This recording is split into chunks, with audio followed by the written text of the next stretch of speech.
আজকে ঈদের একটা দিন, সারাদিন ঘুরলাম। তো একটা জিনিস উপলব্ধি করলাম যে একটা মধ্যবিত্ত ঘরের পরিবারের একটা ছেলে ঈদের দিন সব থেকে কষ্টের বিষয় কি জানেন? গার্লফ্রেন্ড থাকা না থাকা, না, গার্লফ্রেন্ড না থাকা না। একটা ছেলের কাছে ঈদের দিনে সবচেয়ে কষ্টের বিষয় হলো তার কাছে একটা বাইক না থাকা।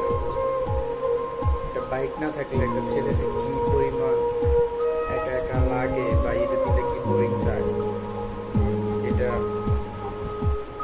বলে বোঝানোর মতো। রিসেন্টলি একটা কাহিনী হয়েছে। আমার একটা মামা আছে, তো ওনার মোটামুটি ভালোই টাকার দরকার। সে বললো যে ভাগিনা, আমার বাইকটা দেখো তো সেলফোর্স দিয়ে বিক্রি হয় কিনা। টাকা বললাম বিক্রি করে দিবা কেন? বলতেছে যে টাকার দরকার। পরে বাইকটা সেল করে দিলাম, কাস্টমার আসলো। পরে মামা বলতেছে যে মামা, সামনে তো ঈদ,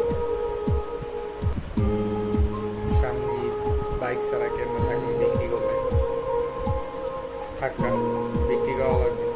তুমি না বললা তোমার টাকার প্রয়োজন, তো ঈদ কেমনে কাটবে?